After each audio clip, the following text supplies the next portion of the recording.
This is gross. GDP Live is here. Whoop, whoop. GDP Live with my good friend, current co-host. Co-host? Today, yeah.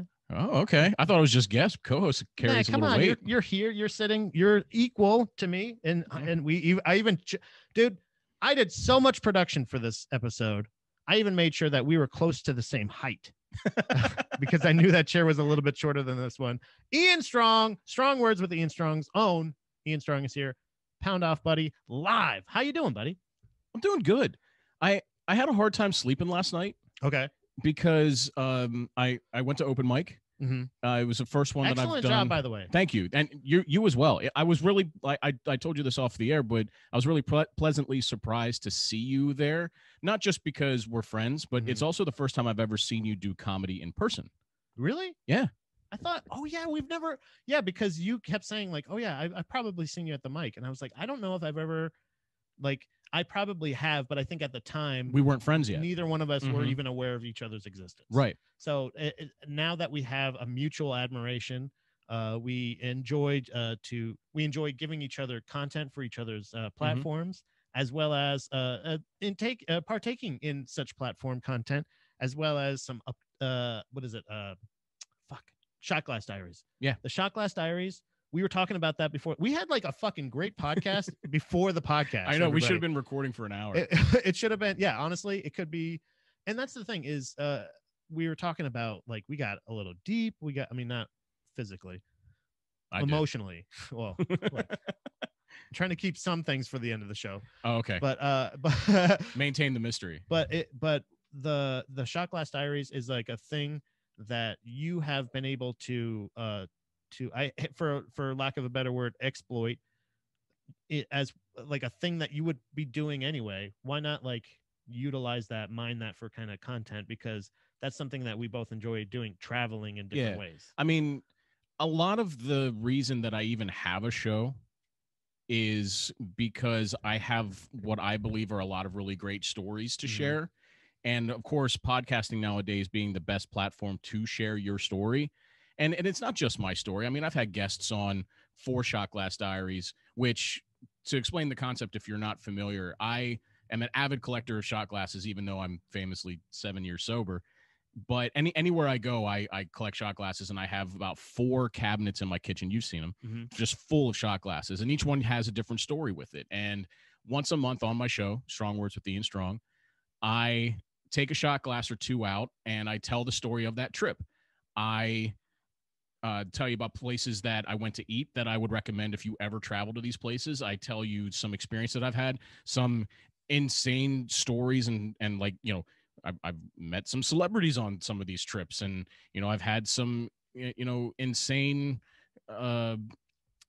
sexcapades on these trips. You know, how do you go into detail? Not like naming names. I don't go into explicit detail. Oh, hey, Dom. I don't go into explicit detail, but I do say like what happened. Like, okay. Like, you know, yeah. Like I did one when I went to Miami, and I talked about how I met this girl at a club in South Beach, and the conversation started because I complimented her on her leather jacket. I thought it was really cool looking, kind of like Negan from The Walking Dead. And then I like made the conversation about like who wears a leather jacket in Miami. Yeah. You know, and we just ended up having a great time because neither of us really wanted to be there. So we kind of had that in common as well. And then I just said, you know, and then we decided to share an Uber, and my hotel was the first stop on the Uber. And I asked her if she wanted to hang out more before she went home, and she accepted my invitation. And then we went up to my hotel room and had a great time for a couple hours, and then she left. Nice. Hell yeah. So like, that's like as explicit as it gets. Now I do have one coming up, not this Monday, but next Monday, where I talk about going to Amsterdam. Oh, you told me a little bit about that. And I do tell some of that story. Actually, that story's so large, I have to split that Shot Glass Diary into 2 volumes, which one will air next Monday and one will air next month, because I do one Shot Glass Diary a month. And I like that. I like building anticipation to that. You know, it wasn't intentional. It was just through my host. I only have X amount of hours I can upload per month. And I usually fill the remaining time I have after my feature episodes, which have guests or entertainers. I usually fill whatever's left over with a shot glass diary that'll take up the remainder of my remaining time. Yeah. But this one, I mean, I'm only like halfway through the story and I'm 48 minutes in. Yeah. So I'm not intentionally trying to lure the audience back for part 2, which may or may not include engaging in more sexcapades. I know the story. He does. I will still listen to the episode because I know that every time you tell a story, and that not you in particular, but in the royal you, you kind of, people tell like a story, and like there's always that detail. You have the same beats, you have the same spots that you hit, but like you'll still remember. I have a story of I tell it on stage a lot of times about making a sandwich for Macho Man Randy Savage. Okay. And is that real? Yes. Okay. 100% real. And not that every time I make up a new thing, every time I remember a new fact about it, that it's like, it's so fun to like rediscover that bullshit. Yeah. You know what I mean? Like, well, and for this shot glass diary, I have like the added benefit of I kept a journal during that trip. Like I wrote in it 2 hours a night. And, you know, I am able to kind of use that to trigger memories, maybe not explain them as vividly as I did in the journal. You know, some of that stuff I'll keep for myself and some of my inner circle. But like, you know, I can't not talk about having an experience in the red light district. I can't not talk about having an experience where the girl that basically paid for us to go on this trip solicited the services of a high class escort to come to our 5-star hotel and have a very intimate and amazing experience. Yeah. Now I'm not going to go into explicit details of that, but I will at least. I will. Oh, that's the Patreon. No. Well, I'm not on Patreon. Get Patreon and then start saying like, all right, so I took, all right, now I do like preface. This. It kind of looked like this, but it was like bigger. Imagine this, but bigger and pointier. And then I put it in there. Well, like that's what I want. Like at one point, I'll say something to the effect of like, we recreated the most enjoyable human centipede that you can imagine. There you go. See, that's leave a little to the imagination. Yeah, that's classy smut. That's what I like. A classy smut is something a creep like only Ian Strong can give you. That's one of the reasons why I wanted to come here today. Wait, by the way, first, before you get into that, hold on. I wanted to give a shout out to Drew Thomas, comic Drew Thomas. He was wondering if this podcast is sponsored by Starbucks. That is, I wish, dude. Fucking, if I could get Starbucks money, I did not even notice. I have worked most of my comedy career as a barista.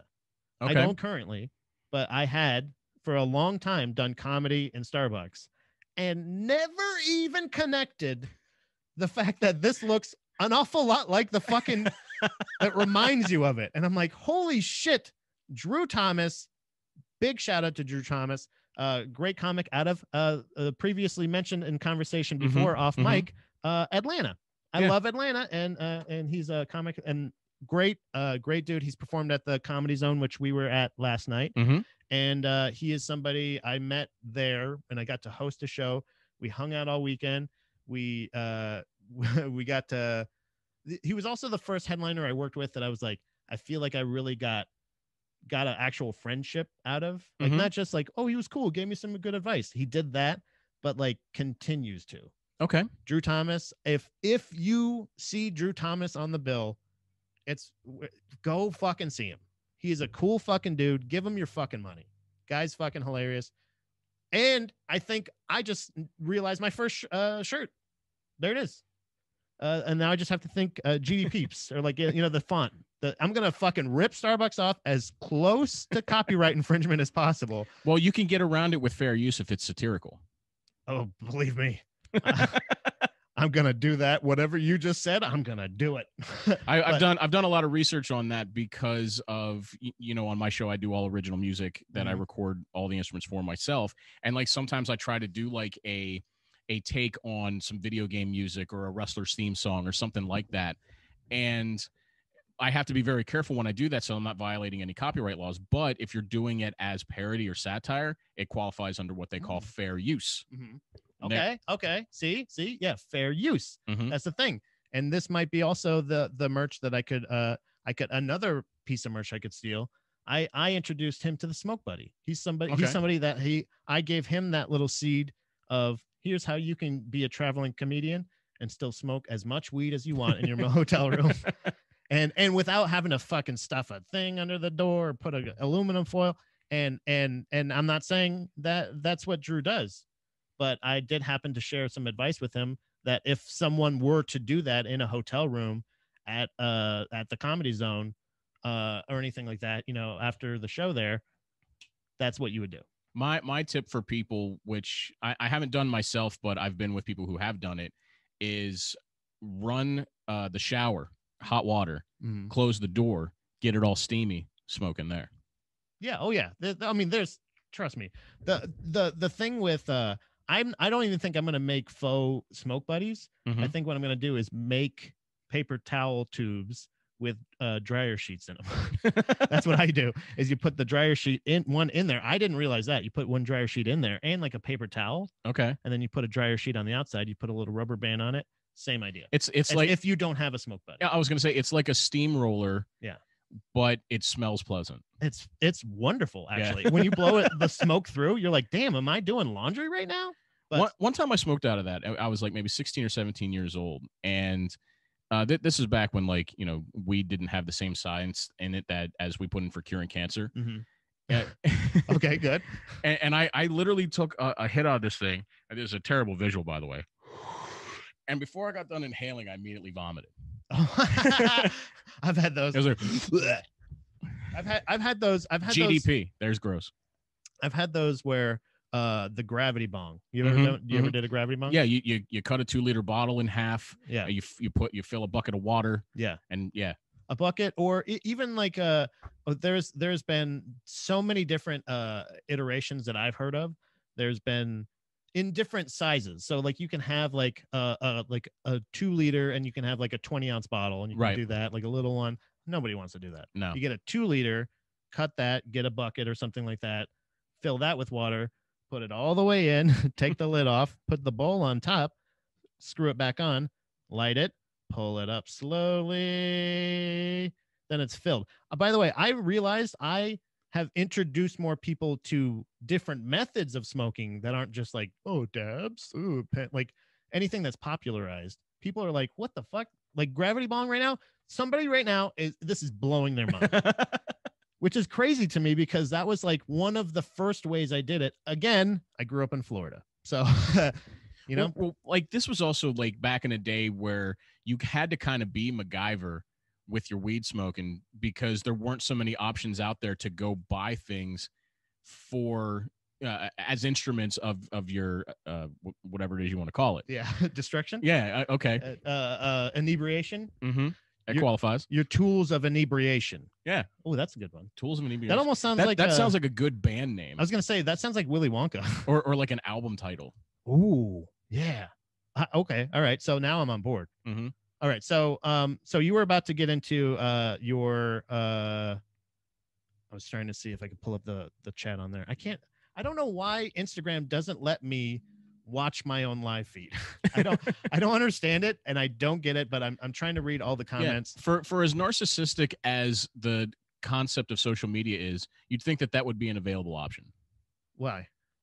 To be able to watch yourself. Well, like every other social media is so self-indulgent. Well, it's not. I guess that's the thing is like this is the one that's only like meant to like I can watch. I guess I can. It does work on Facebook, but it's like it's a thing where I think maybe they just realize how much you can utilize your Instagram because that's what I was thinking too. Like that, I think that too. Like Instagram and Facebook are the same company, right?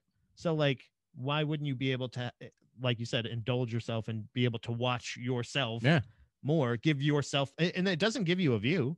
Like it doesn't. Yeah. So it's weird. I don't understand. Like if they don't want to give you the credit or something like that to have one viewer the whole time, then like, just, I don't know. Don't do it for one platform. And I don't know. Sorry guys. I recorded literally the dumbest fucking rant I've ever been on in my life. Like the most specific fucking bullshit non-problem. Why can't I do this while doing this and satisfy this? Like all the time. It works sometimes. I guess that's my problem is the fact that it works sometimes and then other times it's like, no, you're not live right now. Like but yeah, I am. Like there's people pounding off right now. What's up, Cupcake? What's up, How's man? it going? Oh, okay, perfect timing. Charles is here. Yep. So you wanted to address some accusations that have been flung at you by fellow peeps as well as myself. I've been called a lot of names on this show. What? Like what? Do you have a list? Remember I peeped that I was or I pounded that I was keeping a list. Yes. I did not do that. It's all in. Okay. All right. Well, it's still there. I've been called a psychopath. Uh-huh. I've been called a deviant. Yep. I've been called an idiot. Oh, wait. Who called you an idiot? Did I call you an idiot? You fucking idiot. Oh, okay. That sounds like me. Like, remember when I was saying the Youngblood thing earlier when Youngblood reminded me of the thing I said? And I was like, damn, that's really good. And he's like, yeah, you said it. I'm like, oh, shit. Yeah, hell yeah. Yeah, that sounds like me. I'm glad that Charles is pointing out that I'm not a racist, though. Not a racist. Because I've never been called that. Okay, good. Well, I mean, at least not here. You don't want to do like a thou protest too much thing. I'm not racist, though. Yeah. Okay. Well, you don't have. I guess the weird thing is it's a tactic I heard about in politics. That's a weird thing, that just naming the thing in the accusation, the non-accusation, it's like a self-fulfilling prophecy. Yeah. You say like Ian Strong is a great person. He's a wonderful. I never said that. Are you trying to convince people, or he was never? I never thought he was a pedophile. No matter what you hear, don't believe that, because he's not a pedophile. Ian Strong is a good person. And then now I've put those words together. So him going, Ian Strong is not a racist. I don't know. Is he using that tactic, or is he actually on the strong side? Well, here's the thing. Pound off. I'm prefacing this by saying I'm not a racist. Perfect. Okay? Perfect start. So I want to just say that I never really understood racism. Mm-hmm. I can understand homophobia to an extent, because it's a lifestyle that people that people live that you may or may not agree with. But race or what's the word where you love America and nobody else? Nationalist. No. Really? That's not. It may be, but it's not the one I'm looking for. Oh, but patriot, hero. I never understood the concept of hating on somebody because of how they were born. Yeah. You know what I mean? Yeah. Like black people didn't black people didn't come out of the room and be like that one. Yeah. Yeah. Women didn't come out of the room and say I don't want to have this honestly, going on down there. And to be completely fair too, and not to sound like a fucking like an idiot, I really don't want to sound like a complete fucking asshole right now. So please tell me if I do. Okay. But I feel like it's almost like I it's taught okay, I know that I'm not the first person to say that, but literally original racism, let's just say white on black racism, a lot of times is taught as a matter because of history, American history. Yeah. It's instilled in right. Yeah, it's an instilled belief. And I feel like that's why black on white racism exists. Yeah. Do you know what I'm saying? It's less taught as more warned. Right. Do you know what I'm saying? I don't think even that's equal. Here's a good example, and I've said this over the last 13 years of the company that I've been working for, my regular job, which I'm fortunate enough to not have to be there today because I've already put in 40 some hours. God bless America. But there's a guy at my work, and if you're listening to this and you work with me, you know who I'm talking about, because there's only one black guy that works at my job. Okay. So you don't even have to be like, oh, I won't say his name. It's like one of those things of it doesn't matter. We all know who he is already. Sorry. I really don't like that guy. And it has nothing to do with the fact that he's black. Right. It has everything to do with the fact that he's an asshole. Yeah. That happens too. Sometimes people of a different race are also unlikable. Yeah. Just because of that. I know white assholes. I know female assholes. Yeah. And it's so, by the way, this is something Andy and I, co-host of What About with Pat and Andy. What? No, he switched the name. So now it's Wapa. Yeah, I don't like that. I don't either. But, they said, oh, your name should go first, Pat. I've never wanted my name to go first.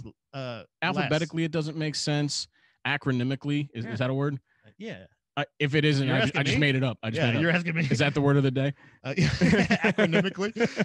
But it should be wop. But we always say bring a bucket and a mop for this wop. Calling women assholes or shitheads or dipshits or anything like that I is love way more dipshit. satisfying than like cunt or bitch or anything like that, because you can't say I'm just a misogynist. So it's the same thing of like you saying I don't like Larry because his name's not really Larry, right? Okay. Okay. No.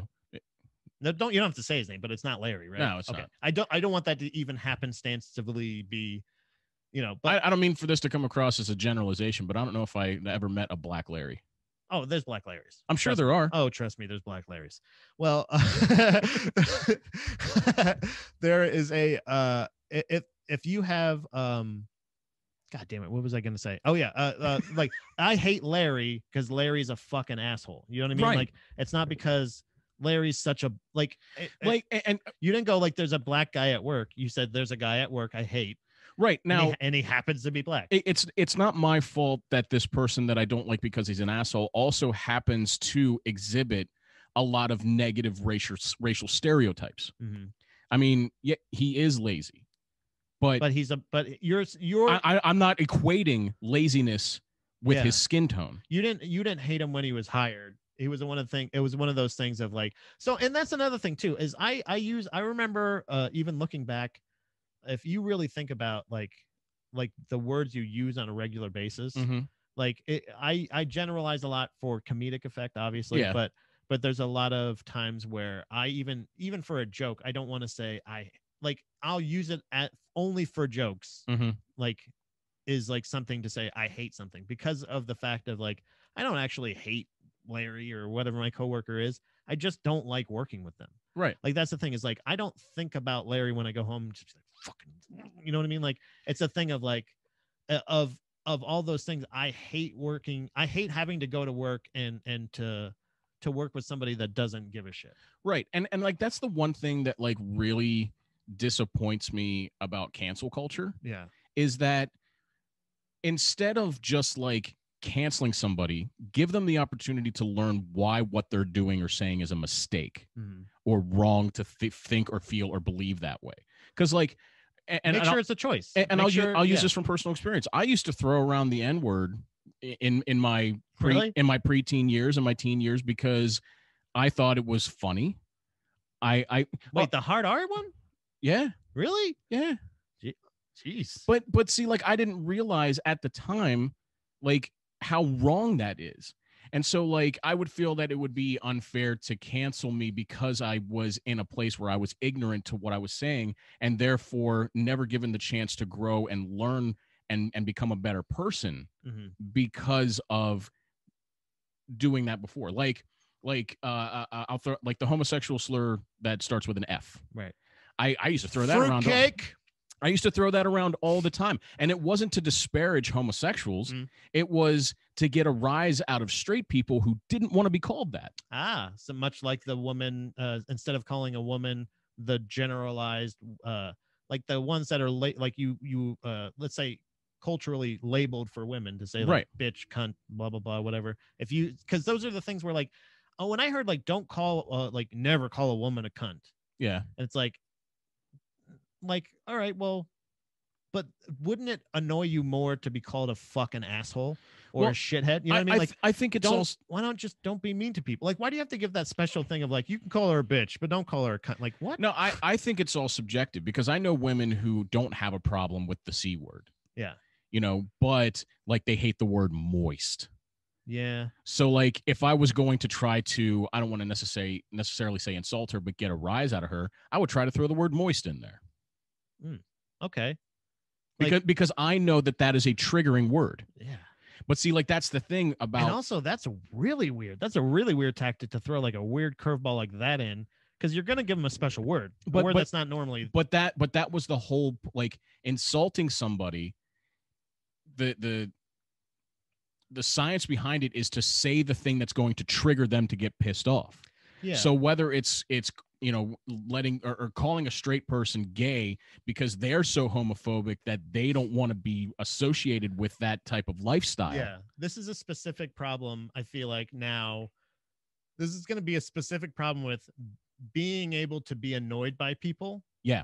As a guy, like this is still on the range of problems, one of the smallest problems you can ever imagine. Yeah. But as white dudes that are just dudes that genuinely try to see people as equally as possible. And if you don't realize like, oh, I should try to do that.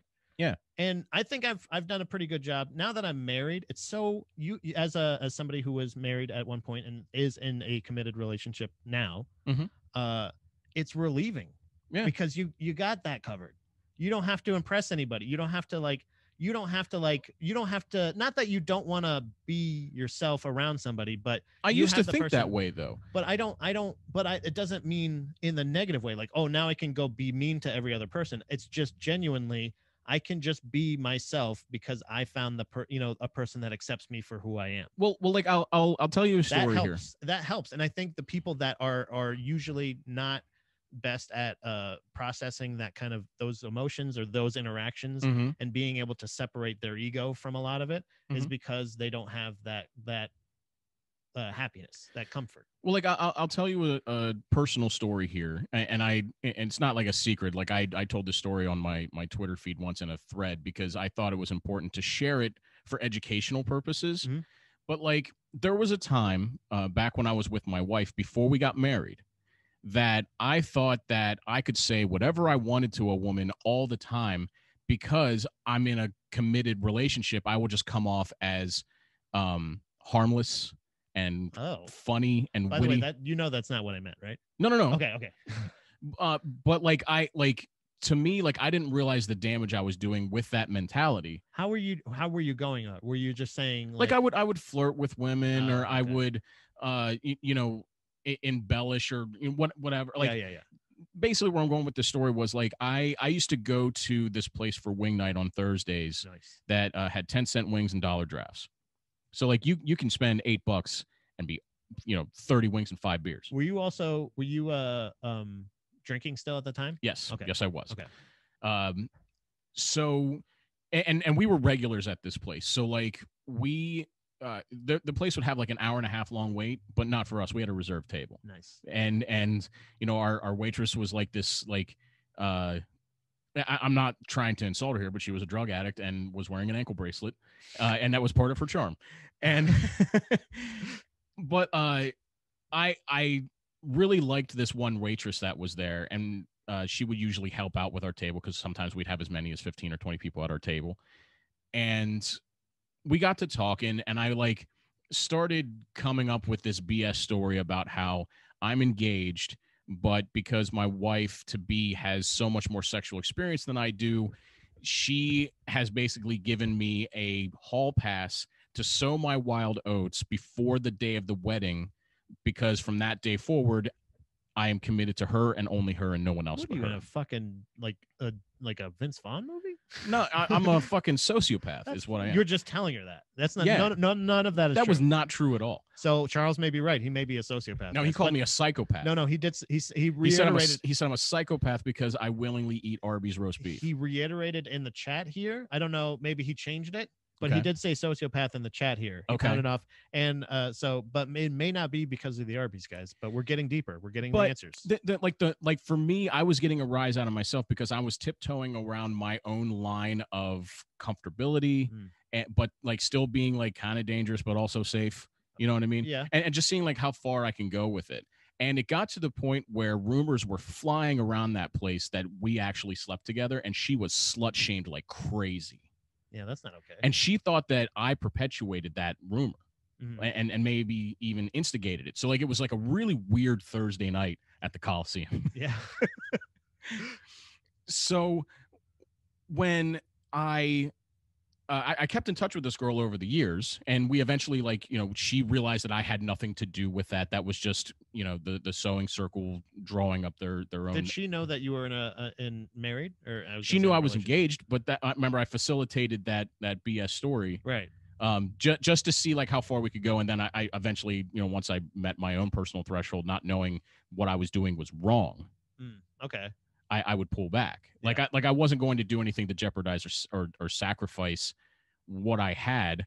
I just thought that I was being funny and harmless. Okay. But not knowing what her perception of what I was doing was. You weren't sharing your intention. You weren't there. You didn't know each other on a personal enough level to do that, because that's the thing is it sounds weird to say this, and there's probably a lot of people, I'm going to lose a lot of people on this, but I kind of do the same thing with Andy. I kind of joke about fucking Andy all the time. My buddy Andy Malafarina that I co-host What About with, I swear to God, I texted him. I said something about I love you and I can't wait to be inside you. Something along those lines. I mean, that's different because he knows that there's no real intent there. Exactly. And that's what I'm saying is I can literally joke about, I can do that in front of Dom. I can do that behind Dom's back. And nobody's ever going to ever say like, hey, did you hear fucking Pat and Andy fucked? Like they know it's a joke. And that's definitely more acceptable because it's two men joking around. And it's unfortunately, as far as like, and that's definitely changing, but that's way more laughable than if you were to say like, oh, Ian fucked that drug lady at the Waffle House or whatever, you know? Like, right. Well, so Wingstop or whatever. So the Coliseum. Oh, and it wasn't the drug lady that I allegedly. Oh, it wasn't the drug lady. No. She was just our regular waitress. I'm talking about the one that would help her out. Oh, yeah. Okay. Yeah. Okay. So sorry, I lost that. Continuing with this story, I don't want it to take the whole 2 hours that we have. No. So we kept in touch over the next couple of years. She moved to DC to go to school, and when I said we kept in touch, I mean like maybe 1 or 2 texts a year exchange. And you fucked. No, we never fucked. Yeah, you fucked we never even were. I heard it. We were never even together outside of that restaurant. Okay, well, I heard from the drug lady. Drug lady told me. Well, she's a fucking liar. Well, that shithead. So, yeah, shout out to the Coliseum. I miss that place. I stole so much shit from there. Come on. Now you're going to get in trouble. No, I had permission from the management to steal it. So I guess it's not really stealing because they knew that they were getting new ownership. So now you're a rat and a thief. Great. So a couple years later, this is after my wife had passed away. I reached out to her just to see how she was doing. And I kind of like maintained that same vibe of like flirty, but still witty and funny and harmless. To be honest, and don't worry about there's no judgment in the, were you contacting her with the intention of thugging? Not really. You really weren't. No, I mean, even in the slight, like, and that's okay. It's okay if you were, because if it got to that point, you were awesome, but like, that wasn't my intent. When you started to flirt and do all the things, was that I wanted to see in the same? Well, yeah, I wanted to see if it was going to be reciprocated like it was before, and to say, okay, but now I'm not joking. Let's fug. Maybe I was fishing, but that wasn't the original intent. It was it's okay. I'm not saying like, I would do, honestly, if Dom died, I would do the same thing. Well, honestly, if I can get her number, just in case, because she coughed a little bit this morning, and so JK, not gonna do that. So I want to get to the point where like I learned something, because I feel like I'm just painting myself to be a huge asshole. This is good though. We get deeper in there, and then we're reborn like a phoenix. So we continued our conversation the next day, and during this conversation, she made it aware to me that some of the things that I said during our text exchange made her uncomfortable. Okay. First time she'd ever made me aware of this. And I asked her if she was comfortable specifically pointing out when and what I said. And she told me, and I immediately, like, instead of going into either apology mode or or trying to deny how she felt about it, because like this is going to be controversial, but one of my favorite comedians before he was canceled was Louis C.K. Oh boy. But see you guys. That's the last show. I will say he said one thing on stage that really resonates with me. I masturbate in front of women. No, it was, you don't get to decide whether or not you hurt someone. Yeah. And so I was trying to be empathetic to what she was saying, because I wanted to know what I did or said or whatever to make her feel this way, instead of just denying how she felt about it or diffusing it based on how I think she should feel about it. If more people approached I had a situation with a person from the jiu-jitsu gym I train at, that I was friends with on Facebook, that was posting something, and it was right in the middle, right in the fucking thick of Rona shutdowns, like riots, George Floyd protests, like all like fucking crazy shit was happening. And you guys remember, right? Yeah, and I hope so. And and somebody from the gym had posted this thing about like, I'm not going to apologize for slavery. I'm not, and I was just like, and I did not handle it correctly either. And that's something that I was at first, when I was explaining that story, I'm like, did I do anything wrong? And then I'm like, no, I did. To be completely honest, I did go in there. My intention was to provoke her. It was being a smart ass piece of shit. I either should have not engaged, or I should have engaged like in person and just said like, hey, like, what's like, are you all right? Like, is everything like, because that was how I was coming off, but I was wrong in the intention. Right. And that's the thing of saying that, like, you can avoid that if you just have the correct intention. You can't say that she wasn't offended by what I said just because like I'm trying to dictate the entire story. That's not fair. Well, and she said that it took a lot for her to tell me that, which really made me kind of step back and think like, okay, maybe instead of waiting to be called out for doing something wrong, I need to take a better look at what I'm doing before I do it, and be cognizant of what the repercussions could be from that. Yeah. I have to do it 2 hours live every week. Like I've gotten to, but it's getting to a point where like, that's part of what I'm saying with what I'm trying to do overall. I'm trying to make everything as functional as possible. So if I'm trying to become a more, I don't like educated literally, and also like emotionally, I want to become more emotionally literate and to be able to be a competent adult. And that's something that not enough people do, whether it be, everybody is too busy in one way or another, but it's always this thing of like, when I think if your first reaction is to immediately deny what's going on, you probably like should just take a look at it just to make sure you start arguing vehemently about a thing, because especially, and listen to what a person is saying to you. And that's the thing, is you can listen to like literal words people are saying to you, or you can listen to their fucking body language or their whatever, because she probably had mentioned something, but in a way of like, or this, and you just, and that's the thing, is you just don't think of it because you have such a different perspective. You're not seeing that, and it comes with maturity and it comes with experience. And that's unfortunate in nowadays, because you don't necessarily have the luxury of experience anymore, because if you say a wrong thing, you do a wrong thing. Well, that I guess that's the whole point I was trying to make with this story, is that like I listened to her, I empathized with her, I wanted to make sure that not only was I genuinely sorry, but she was also being heard. Right. But like the point I was trying to make with the cancel culture is like, should I be canceled because I was a dick? Or am I just a person who made a mistake and actually learned from it and became a better person because of it? I mean, now there are some people who are victims of cancel culture who are deserved victims. Like Like Louis C.K., as much as I loved his comedy, like he's a piece of shit as a person. Yeah. And it was kind of like heartbreaking to me to see that somebody that I, threw so much support to is a piece of shit. And it's kind of funny because like most of the big name comedians that I've either met or seen live are all like Me Too guys. Oh, okay. So who else? Aziz Ansari, Chris Hardwick, damn, Louis C.K., you got a lane. Chris D'Elia. Wow. That's the people you've seen live? Like, that's the only people you've seen? No, I've seen other people. Oh, I thought like you were going like on a fucking like sexual predator tour. The sexual predator comedy tour. No. The sexual predators of comedy. Coming 2030. They all sit in a stool afterwards and they just look out and they go, we're going to turn these stools over and we're going to point at you. You have to come up here and sit on it in front of us. It just creeps. No, I think there's a line. I've seen Louis as well.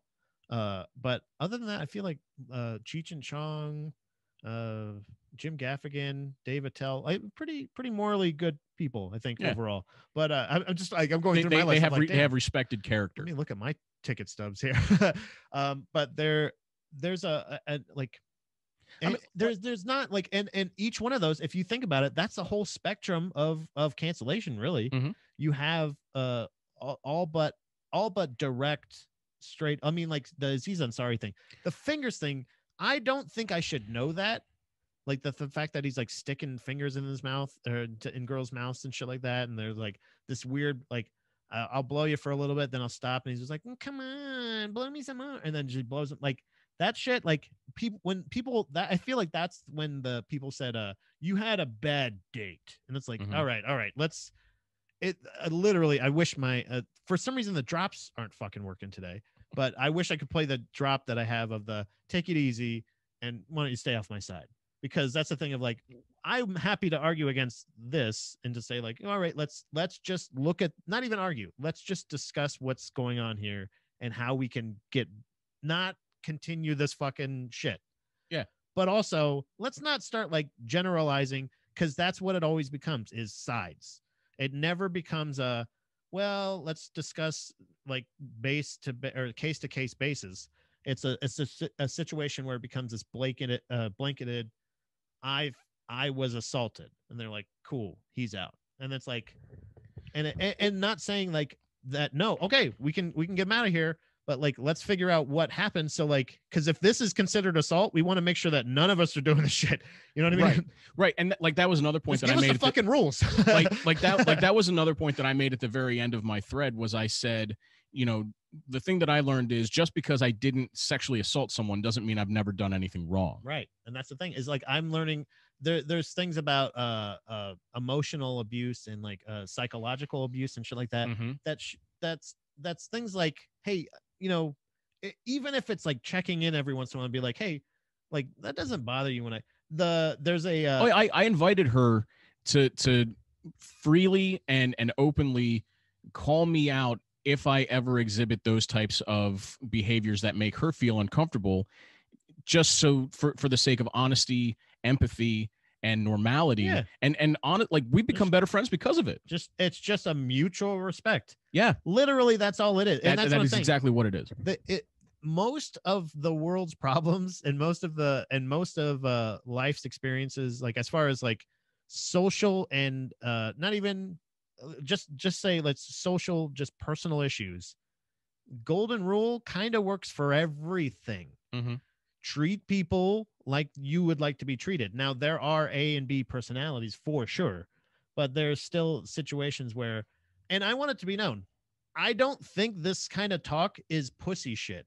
If you think it's pussy to treat everybody equally, and that's what I'm saying, is I don't think it's pussy shit, because that means I will be very mean to a lady that I don't like, and I won't treat her differently because she's a lady. That's part of it too. You don't have to be nice to people. It's a situation where I am surprisingly enough, a non-violent person. I have no intentions that I want to fist fight people or fight people in general. That's why I'm learning a defensive martial art. Like that you'll use on animals of your size. That I will use on any fucking I did not say animals are off the list. I'll fuck up any animal. I want to do that live on GDP one time. Okay. I want to do that. That'd be really fun, but I want to do it on a day that I make sure I get a ton of people in here, because I want to literally, like, I want to get into it. Just crowd work. I don't want to have only like 4 or 5 minutes to do. I want to go like, all right, I want to like dig my fucking teeth in it. Like I think generally, not being a defensive person in social standings, but in a way of like being a person that is a fully actualized adult. Like that's the thing that I feel is if that was how it was put originally, I think I never would have argued any of that stuff. And I'm not proud of the fact that like, oh, whatever, and like bad day, or you did that, or you did. I genuinely don't give a shit about most of these interactions in general, because I don't know anything about it. I cannot be expected to, but if you're telling me this is how it went, yeah, I'll pass judgment on it. But it's you, like I said, as these things are unfolding and most of these things are happening, you're just realizing, no, just treat people equally as far as everyone correctly and nicely. Like what the fuck is wrong with you? Like just treat people like you're a human. Like I don't regret any part of that story that I just told, because at the end of it, I learned something and believe I became a better person because of it. Right. And ultimately, even though you may have upset her, you may have made her feel uncomfortable. I don't necessarily think she was, covered up in her, with her head under her sheets, like going like crying herself to sleep every night. Like, that doesn't make what I did acceptable. Yeah. Defensive martial art and offensive martial farts. Absolutely. George Strong 2024. Yeah. Well, why not 2022?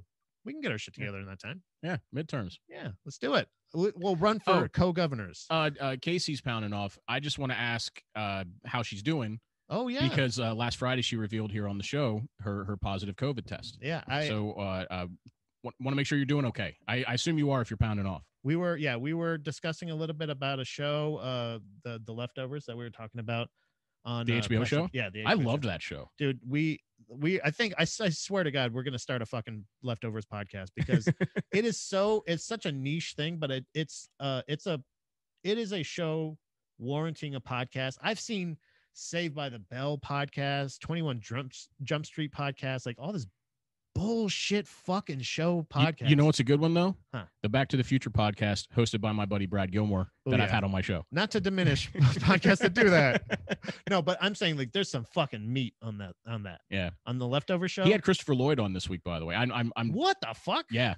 Well, I guess if you're gonna have a Back to the Future show, you have list of guests. He's had Leah Thompson on there. He's had Jeffrey Weissman. He's had Bob Gale. I think he's still trying to work on getting Bob Zemeckis. I mean, what about it's MJF? He's still working on it. I just realized that's MJF. Right? Holy shit! Did you realize that? No, not till you just said it. Wow! But I knew exactly who you meant. I like both MJFs. Yeah. I know of two MJFs. I wonder, that, Manny. You like that? I wonder if Maxwell Jacob Freeman knows that MJF is also the initials for Michael J. Fox. I don't think anybody knew. I think this is breaking news. There's no way, right? Like, and also can we please start giving Michael J. Fox a little bit of clout and start calling him MJF? Bring him back. Just one more trend. Let's get him trending one more time before, because I don't know how well he's doing. He still does a lot of great work for Parkinson's research. Yeah. I'm saying I want to get him acting again. Well, he revealed in a book that he put out last year that he's pretty much retired from acting. Yeah. Because he can't physically do it anymore. MJF, dude. Fuck. Michael J. Fox. I don't know. I don't know if I can do the rest of the show. It might be just Ian Strong's show now. I may have to lay down. That blew my mind. All right. What else can I say that'll make everybody hate me? So that's what we're talking about. Casey was watching The Leftovers. I know that we were talking about that a little bit, but it's the COVID shit like that. I can't imagine. Like it's so especially somebody in quarantine alone. A lot of times, like that thing, even with pets and stuff, like it's still a thing. Like because it changes so much, right? Do you know what I mean? Like that's the thing where like, oh, I feel fine. A friend of mine that actually texted me that picture that I posted earlier of the younger version of me. Mm-hmm. Which is awesome, by the way. Yeah, it was fucking, I was like, man, I remember, I think actually at that time, I don't think I was even really drinking. So like, I was definitely at the party, but that was when a lot of pictures taken of me looked like I was drunk, but I definitely was not drunk. But I was texting the friend and they were saying they had COVID. He's like, oh yeah, it was bad for like one night and there was nothing. I was like, well, I think it's the thing where like if it was bad at all for you, like it's in there. And they have those what do they call long haul effects and like all these other shit like stroke after not to say it's just things that like luckily and unfortunately for them they are things. It's been trial and error obviously, and I'm glad that like it's minimal for a lot of the people that I know, but I still have been, everybody that I've been told is like, not to scare you, but just look out for like, I keep saying it too. And I like just saying long haul effects. Well, the one thing about COVID that kind of like somebody said it out loud and it made me kind of go, huh, because I'm not one of these people that downplays the seriousness of the disease. But like, have you noticed that with the inception of COVID-19 that like nobody gets the flu anymore. Yeah. Huh. Well, I haven't got. So, do you think it's like just a mute? So I've been through is all it the really just stages of it. mutated influenza? That's what it kind of seems like. Is Yeah. it the fact that because it's influenza and it's attacking your lungs, Mhm. and it's the flu-like symptoms, blah blah blah blah blah. It's a thing where like have any of you gotten the flu in the last year? I want to know genuinely. I think Dom and I did, but again, it was around the time where you're like, oh yeah, this is around the time they expected it was already in America, so it could have been that, and it could be. I'm warning all my friends. With the fever and the vomiting and the we had it was more of the exhaustion one. It was Okay. it was the being like just completely wiped out, and like no matter like how much water you drank or whatever, like it was mainly the exhaustion, somewhat of a fever, and mainly just being the body aches and shit. So that's a. But see, like my girlfriend had that too, but she tested positive for COVID. It depends on what day you catch me on. Like you catch me on one day and I'm like, yeah, it's real. It's just a disease we got to take care. Either way, I don't want to get it. Like whatever, any of the things. But you catch me on a Monday, it might be, oh yeah, it's a conspiracy and it's just they mutated and it's weaponized. It's actually chemical attack or is a mistake in a lab. Remember that was a story early on. It was the bat story 1st. Then it was there was a mistake in a lab in China. Then it was stop saying it was from China. And then it was like, do you remember that? There was like a whole section where they're like, stop saying that it's a Chinese flu. And it's like, but you guys told us it came from China. And they're like, but it's not. And it's like, okay, so.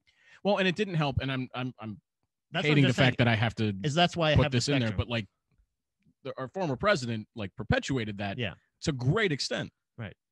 And then everybody was saying, get your news from one source. And okay, but then everybody chose one individual source. Some people was my uncle on Facebook, and other people were Facebook. Other people were Twitter. Other people were this news, and it's like I got into a political argument once with another asshole from work who's white. That fucking cracker. And like the basis of the argument was that he was trying to disqualify the news that I watch as my source of information because it's not the source that he gets his news from. And that's unfortunate. And that's actually the best way I've ever heard it put was by Bill Burr. And he said, he's like, yeah, of course you're right. Because you went to, you searched your facts at imright.com or whatever, like provemypoint.com and shit like that.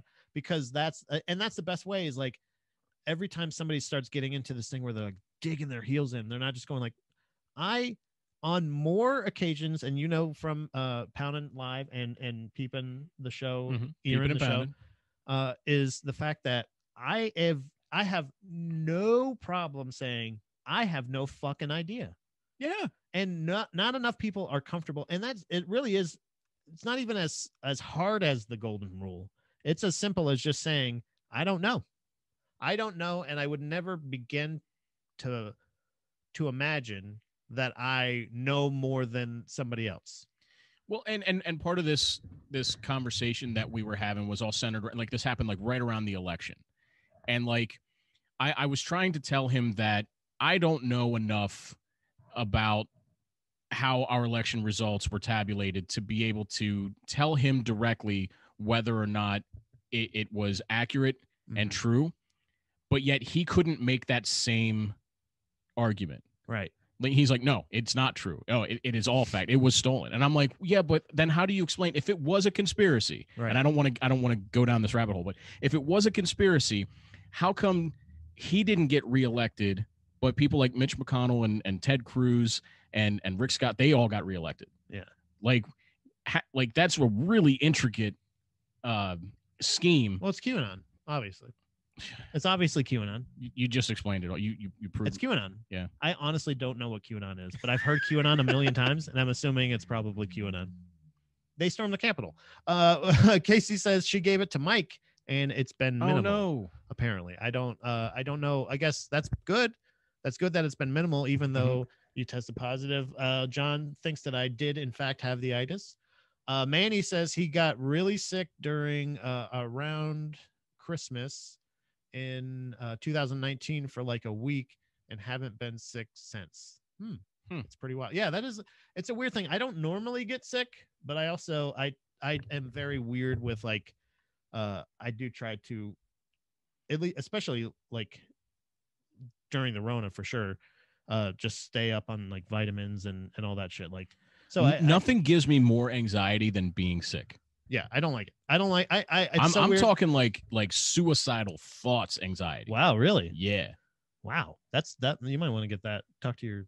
Oh, I have talked to my therapist. I almost said proctologist. You want to talk to your proctologist? I've talked to my boss about it.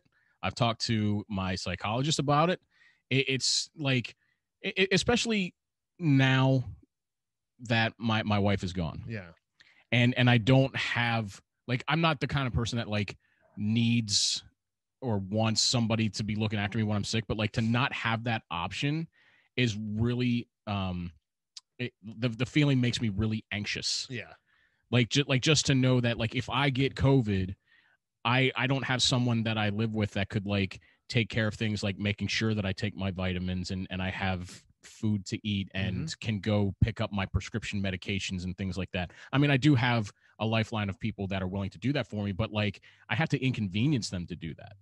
You know what I mean? Like they're willingly doing it, but like I hate having to ask them. Yeah. Which also compounds my anxiety about it.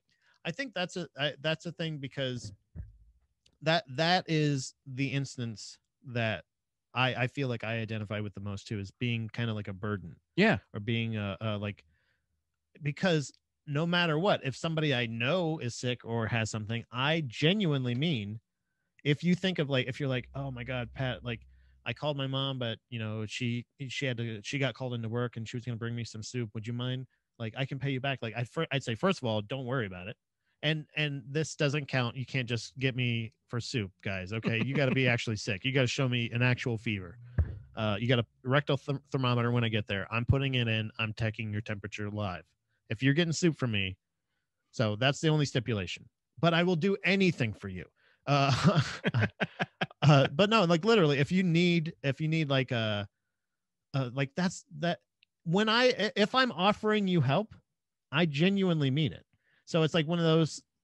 But if somebody ever offered me that same help, I would most likely never cash in on it, because unless it's like a particular thing that like but I so rarely want to do that and inconvenience anybody else. I try to even make a favor that they're doing for me most beneficial for them, or convenient for them. So like I totally identify with that, but I don't necessarily, my anxiety with being sick is more like I start fearing, like I start forgetting what it felt like to feel okay. Yeah. You know what I mean? And an unfortunate thing I discovered in the past couple of years was I have allergies now.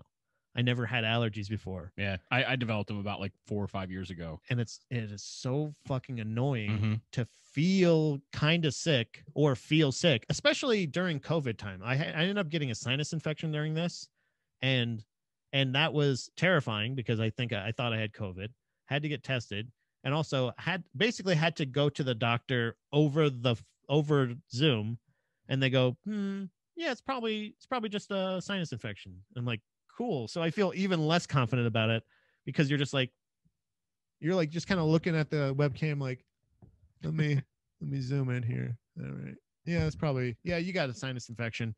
Yeah. Like, okay, so why did I ever go to you live? Why did I ever go to you in person? I can go, I have a bump on my shin. They go, okay, well, that's probably tinnitus or whatever. I have a lump right here on my chest. It's been there for like 5 years. I've asked my doctor about it twice, and he's like, we can do a biopsy, but I don't feel why it's necessary.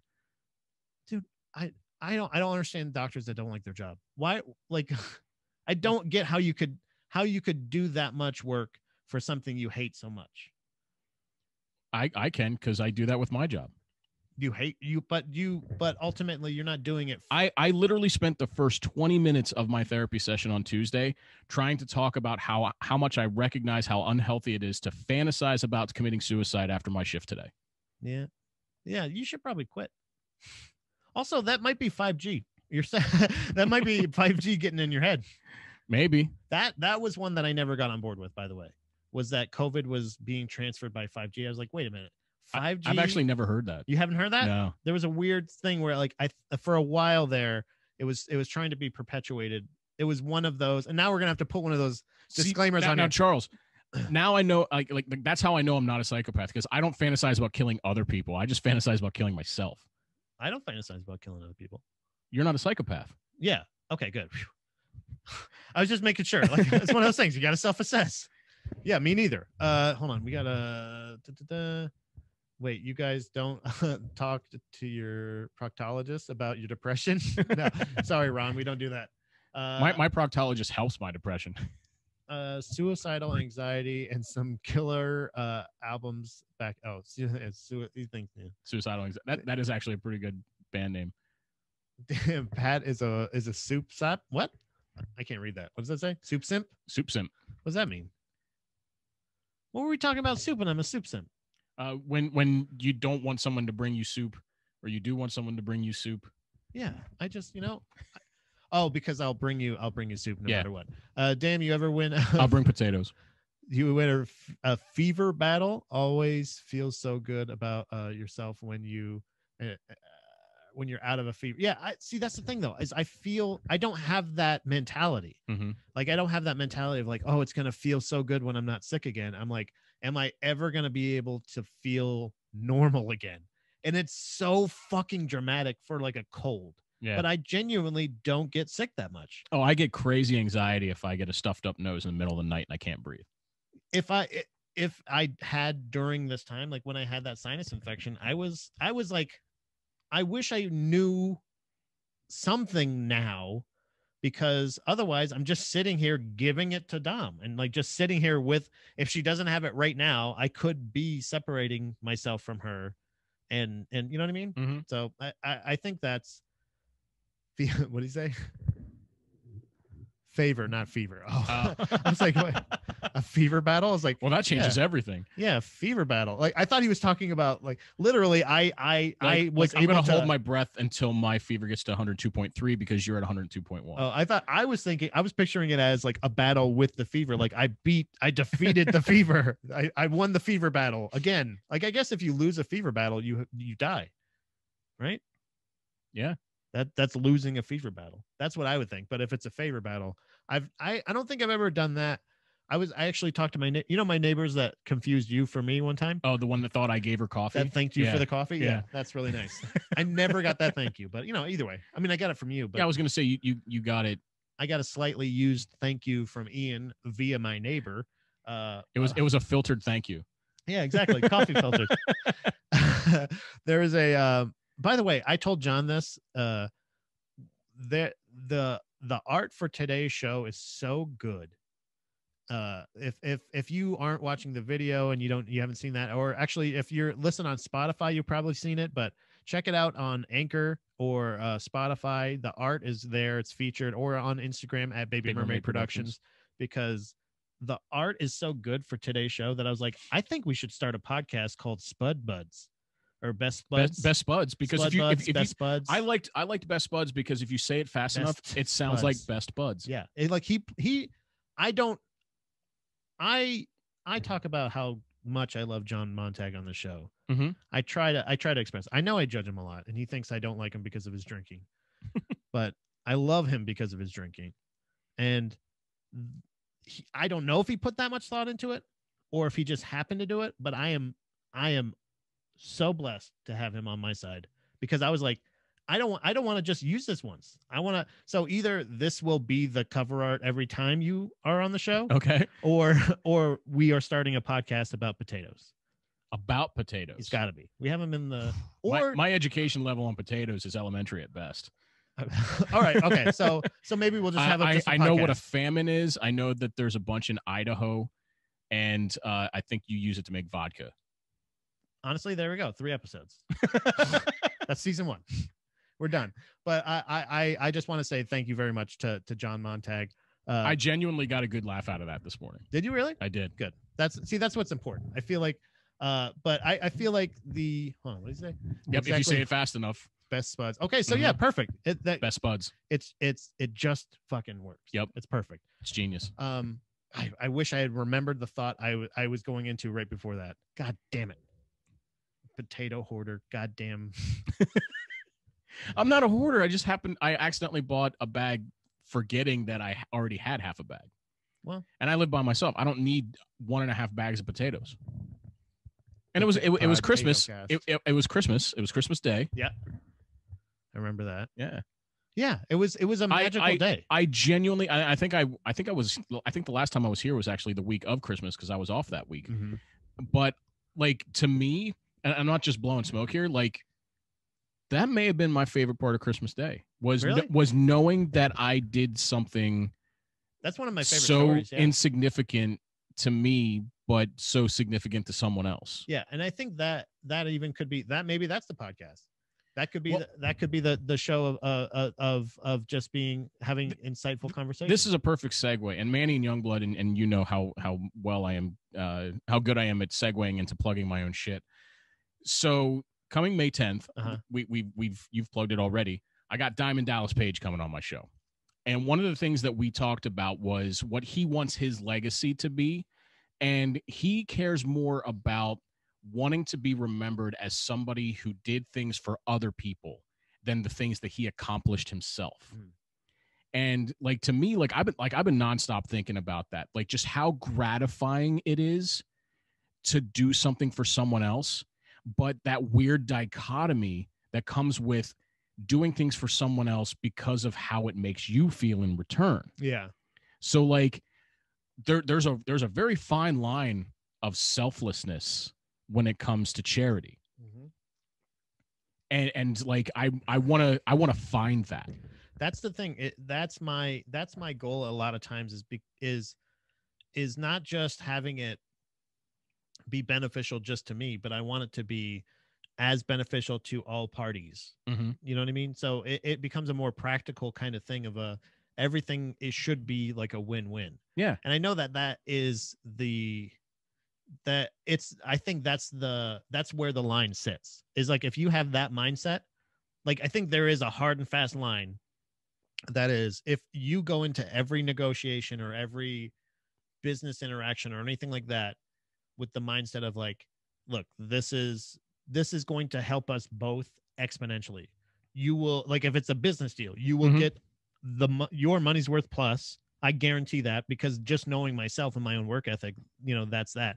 And you won't be disappointed. Right. You know what I mean? Like that yeah. It's, if it's that, or if it's a deal of like a trade, I always like to say, like, at least in the moment, I don't want to leave you feeling like I don't want to do those things where like, oh, I got away. I hate people when they say who won the trade. Like, It should be what is beneficial for both teams, but right. There is still the outcome that changes. But I do believe in that. Yeah. Yeah. Cause like, since I have been fortunate enough to get this interview with DDP that's airing on May 10th, I've reached out to some other people, high profile people, to try to get them on my show as well. And some of them have gotten back to me. I'm not going to say who they are yet because I'm yet to take no for an answer. But like I approach it from the standpoint of like, I think that we could have a great conversation, not just because of what we have in common and who you are, but I would love to use my platform to promote whatever you want. Yeah. Yeah. Honestly, that would be. And that's part of how I got DDP on the show. I was like, I want to talk about your book, Positively Unstoppable, which I've read. I want to talk about your documentary, The Resurrection of Jake the Snake, which I've seen 4 times. I want to talk about DDP Yoga, which I was once a success story of losing 42 pounds in the first 90 days I committed to the program. Hell yeah. I want to talk to the man behind the legend who created this amazing thing that is not only prolonged the careers of some of my favorite people that are still working in the industry, an industry in which people who normally reach that age are dead by now, but not just prolonging their careers, but prolonging their quality of life. Mm-hmm. Like people like Jake the Snake and Scott Hall and maybe even Dustin Rhodes would all be dead right now if it wasn't for Diamond Dallas Page. And they would all tell you that. Like, I'm not just, that's not my opinion. They've said it themselves. Mm-hmm. And like, to me, that resonates more with me than anything he ever did in the ring. And he did some awesome things in the ring. Yeah. I remember a lot, because that would be my initial thought of like, of seeing this person who was at the same level as these other fucking titans of that time, and as big of a star and as big of a celebrity and all this shit. But then now that he's like genuinely, like, he did get better. He got a better all around, because and wanted to say, like, because that is genuinely, people may think it's fucking total bullshit, but that is genuinely my intention. Mm-hmm. Like, if this show doesn't, if I don't feel like I had a particularly good show, but by the way, it's been a great show today. I think not today. But if I have one and I'm just like, I just feel like I kind of got through that. I feel like not in why even bother, and I'm not good at this, not like the self-doubt thing, but like I don't want to waste people's fucking time. Mm-hmm. Do you know what I mean? Like, I want to make sure that I'm not only being a beneficial or entertaining, but and if you're approaching that, if that's your intention, we're back to intention, then I don't think that you should have to worry about the selflessness or selfishness of a deed, because ultimately your intention was, I want to help that person. And if you figure out a way that it works it's about whether you do it, if you figure out a way that it helps you or not. And I think that's what Premium Ron's pounding off in the comments. He says self-sacrifice is the key, my dudes. Yeah. So that's the thing of like saying, my intention is to just do this for you. If it helps me, cool. And I think that's the thing with DDP Yoga, most likely, and I truly believe this. It's his story when he tells it, and especially since how many times he has told that story, it sounds like a fucking run-of-the-mill infomercial. Yeah. But it's just because he's told it so many times that it's come down to that. And I really do genuinely believe people are like, hey, you should sell this as a thing, because I will tell you, I was smoking crack in a bathroom, and you know what I mean? Like, and then I now literally just did 2 days ago, Dolly. I can walk and I'm alive. You know what I mean? Like, if it genuinely works, you should help it. And yes, you should sell it. But like the amount that he gives away, I think, is the key of saying, like, well, and I spent half of my therapy session that week breaking down how I felt about that interview. Cause like, honestly, and I was talking about this with Manny last night, I didn't feel that great about the interview with DDP when it was over. Not because it's not good. When you listen to it, you're going to love it.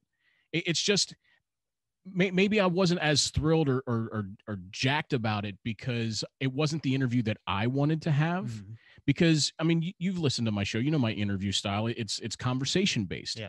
And DDP is a storyteller who has lived many lifetimes worth of many amazing stories. And after a while, it just kind of became story time with DDP, mm-hmm. which is awesome. Again, you're going to love it. But you had talking points. But or not only just that, but like there were times in which like he would say something and I would want to ask something about the thing that he just said. And I don't get a chance to be.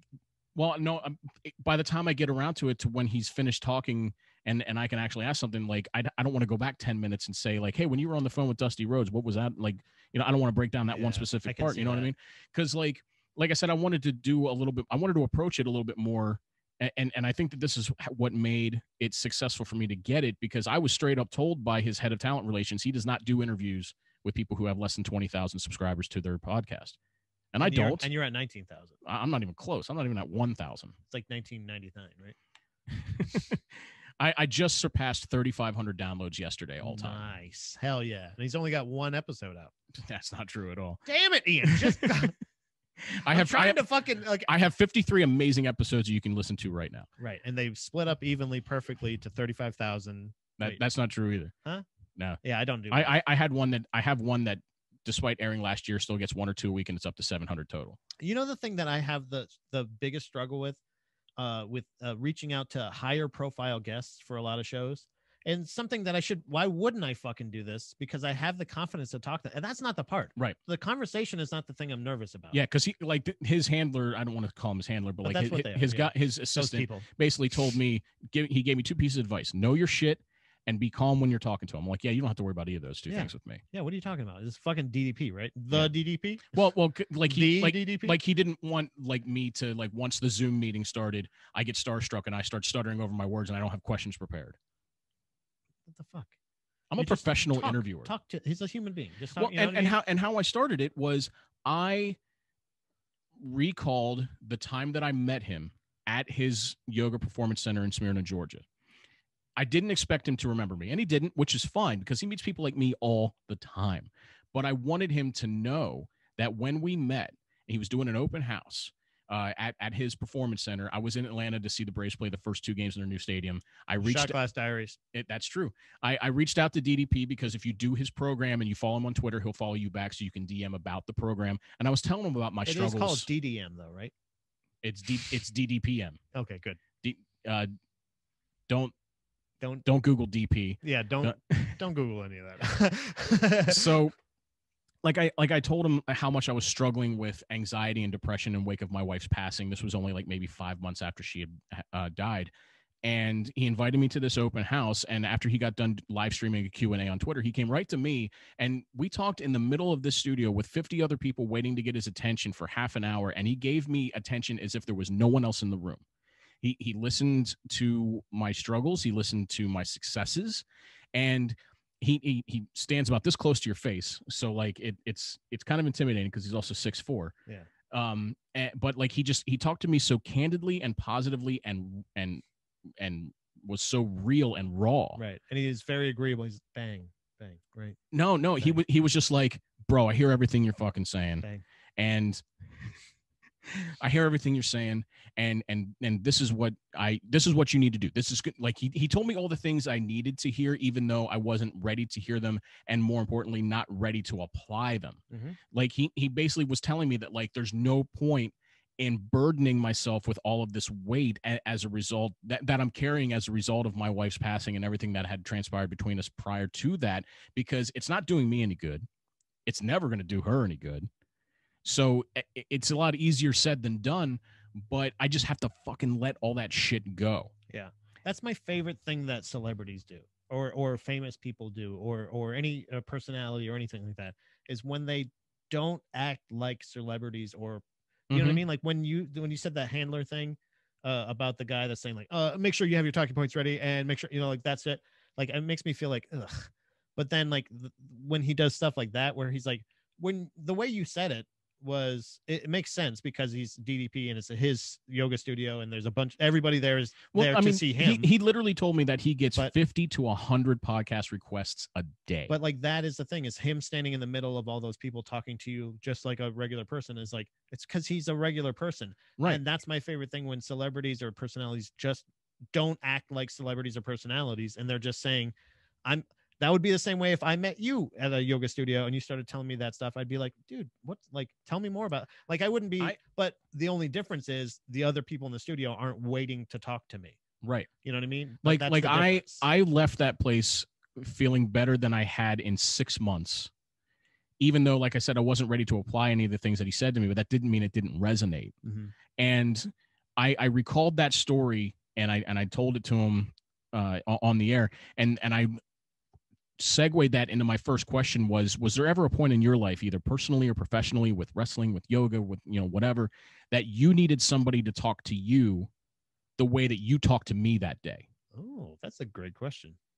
Because, we all go through some shit. We all need to pick each other up sometimes, but like, he's just this larger than life character who's like legendary, positively Page, positively unstoppable.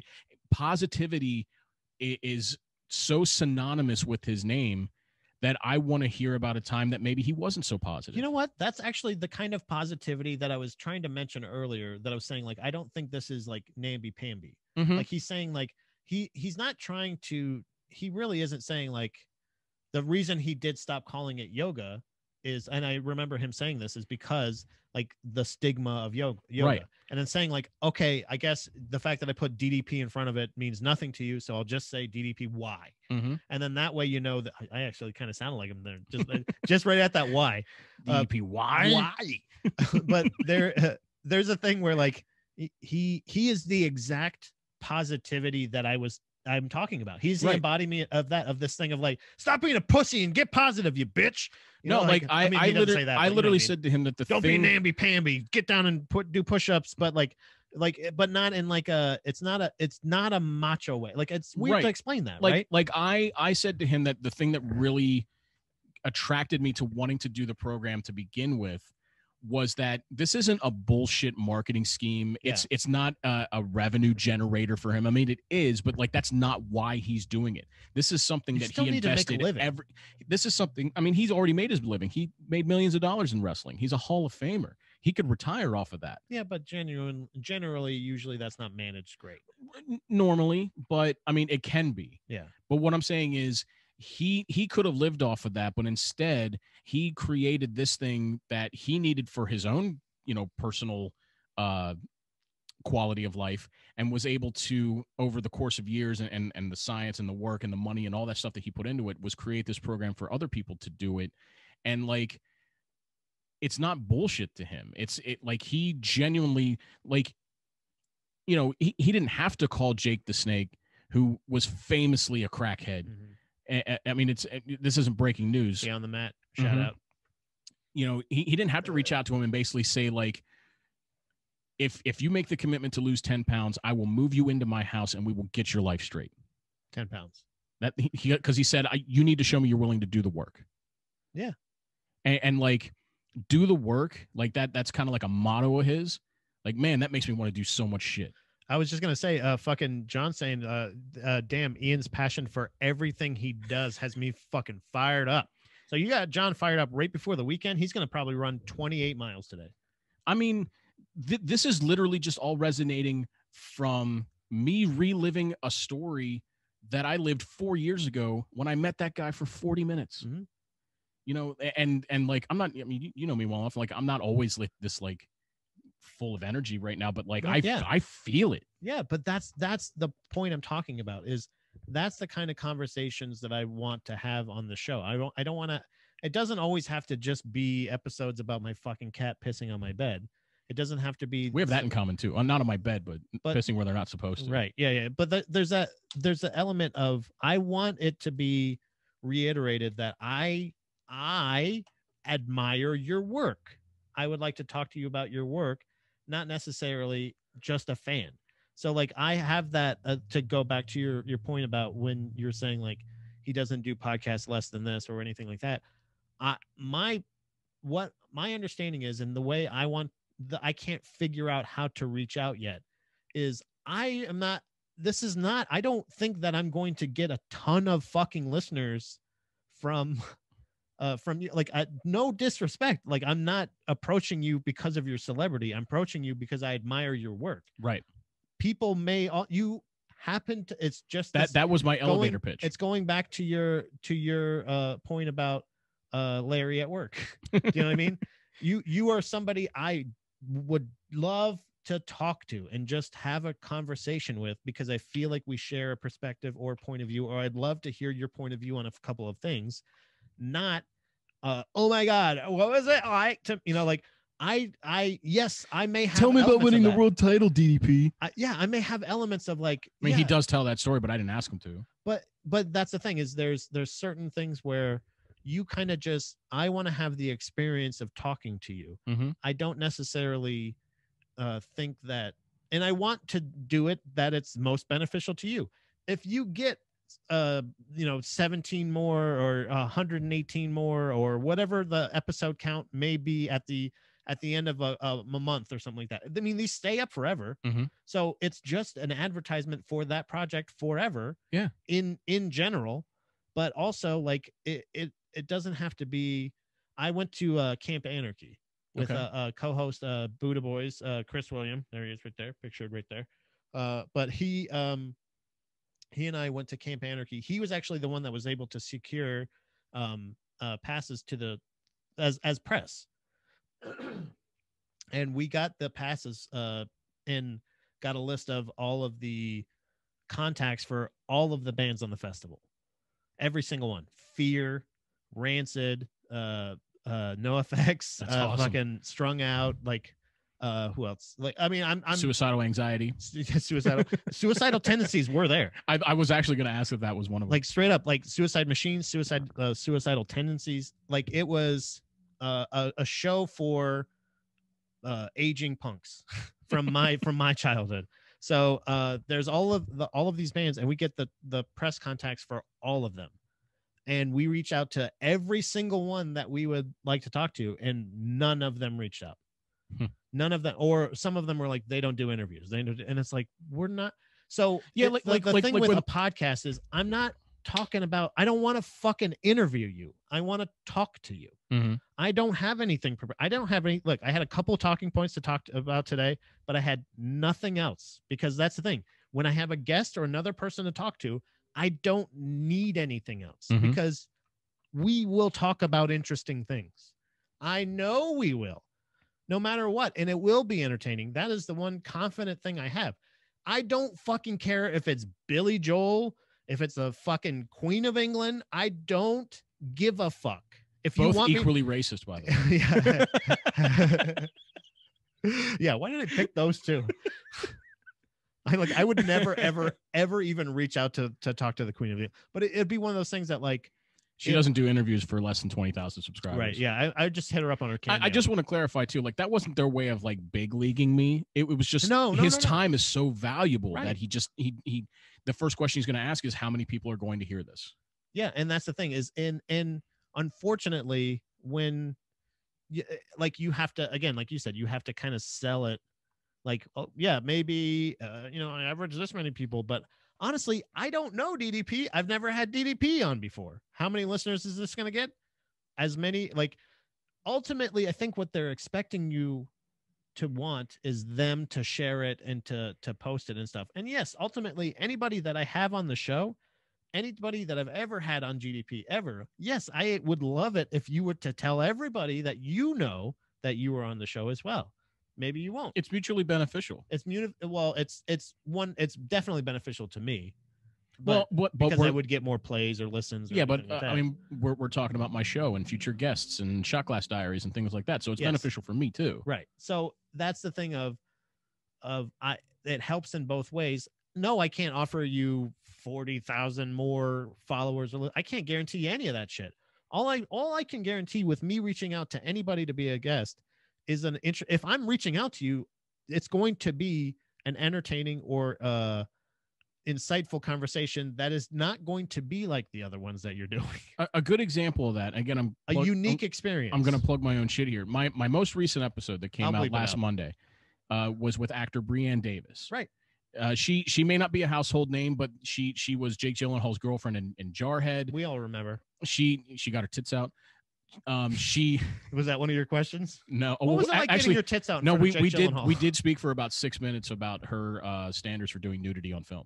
What? Yeah, of course you did, you fucking creep. No, I totally I didn't Howard Stern it. I was very respectful. So what's your pussy like? Madam?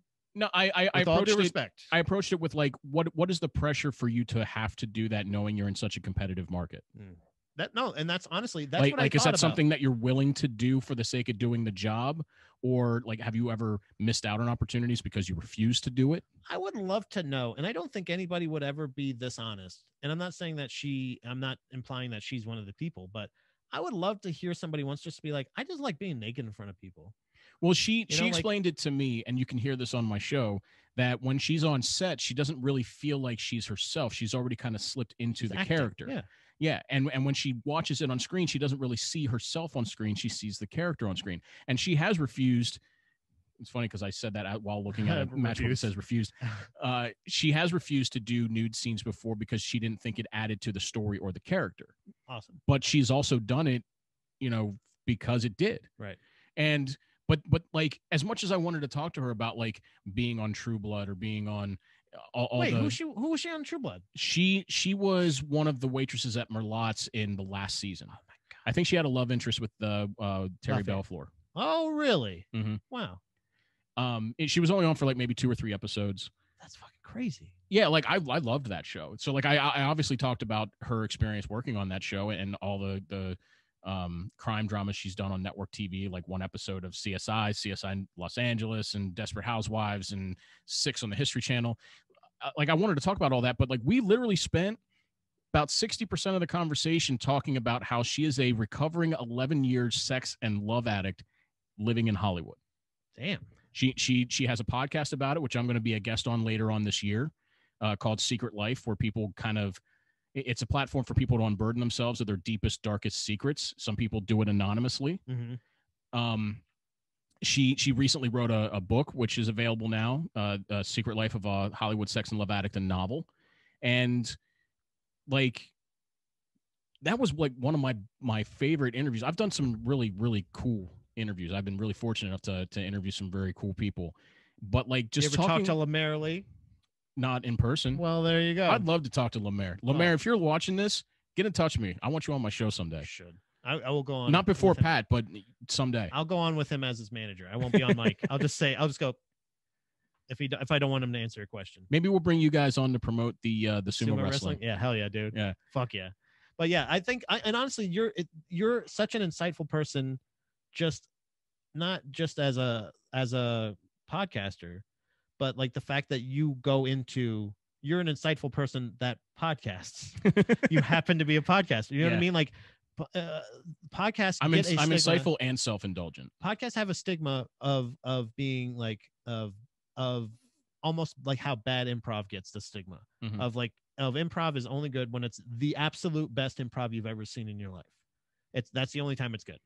I've been recently calling my podcast the Entertaining Entertainment Podcast, because I mean, the majority of the stuff that I talk about, it centers around the field of entertainment. I've had professional wrestlers on the show. I've had actors on the show, directors, producers, authors, models.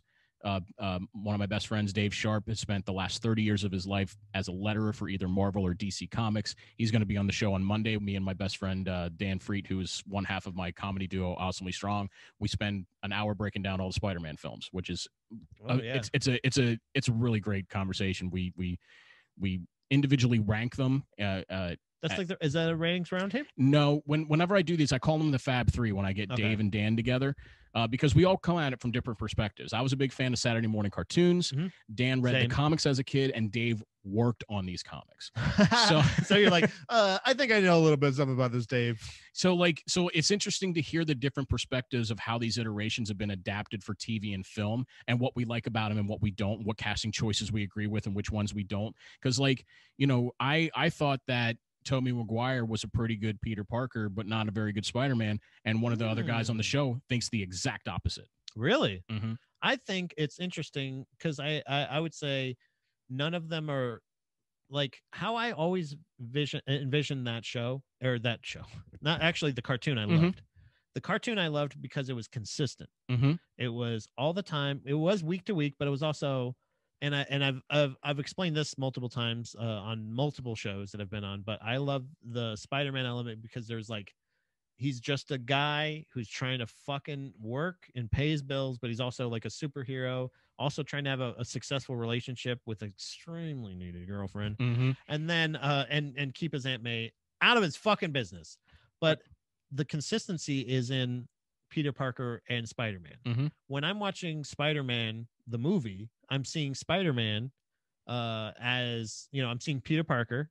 Great. That's where the acting comes in. But once the Spider-Man part comes on, I have no idea who's in that suit. Right. It means nothing to me because I know that you're not speaking those lines live right now. The lines I'm hearing or spoken afterwards because you have a mask on, and we can't hear you. Andrew Garfield can't really do parkour. Yeah, you know what I mean? Yeah, exactly. So I'm like, so that argument to me, I've never thought of the Spider-Man movies that way. I just think of whereas like Bruce Wayne is like you can still see this part of his face, and you're like, oh yeah, that's Clooney's butt chin.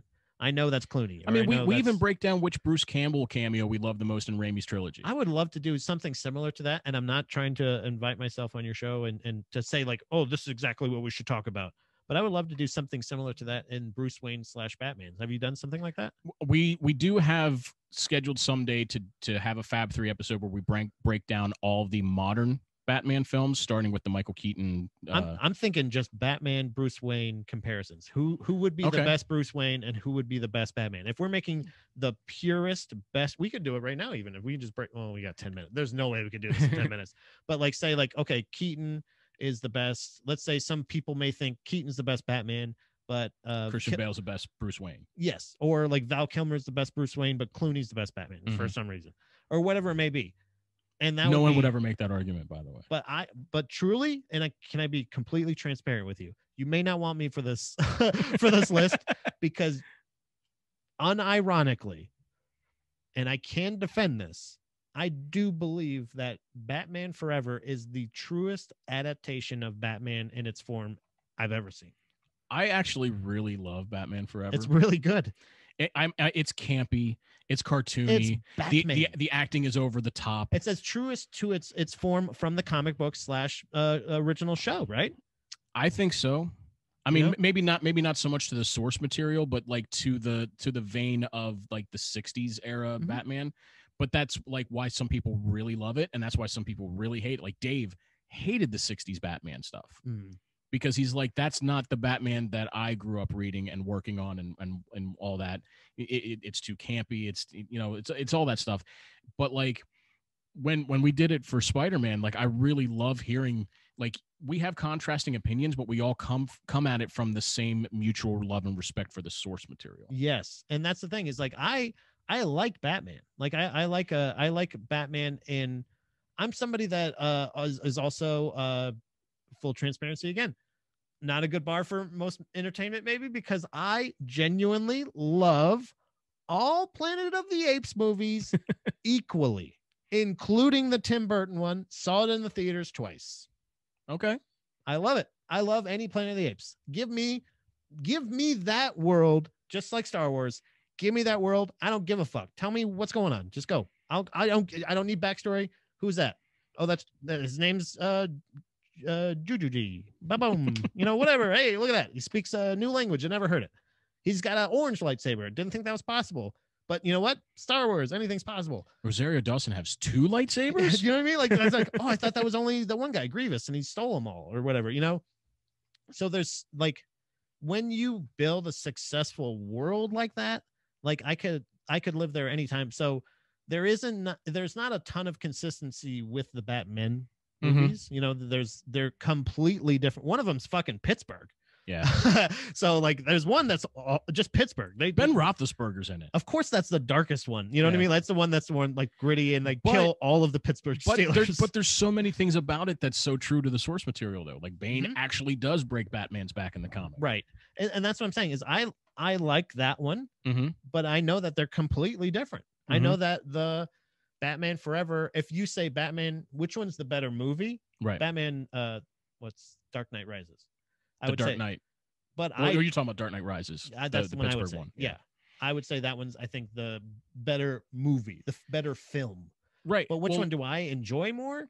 I think I like Batman Forever a little bit more. The last Fab 3 episode that I did prior to the one that's coming out this Monday about Spider-Man, we talked about all the movies in the world of X-Men, which also include the Deadpool movies.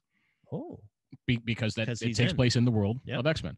And like we all agreed that like the Dark Phoenix saga in the comic is one of the most revered, respected, and loved pieces of comic book story arcs in the history of Marvel Comics.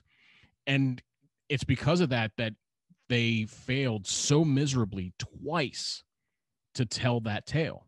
I feel that they did a wonderful job in the television show, the cartoon. Yes. I thought that's where they did it right. Absolutely did. Yeah. Because they told which by the way, I don't know if you heard that episode, but I covered that Saturday morning cartoon theme song in that episode.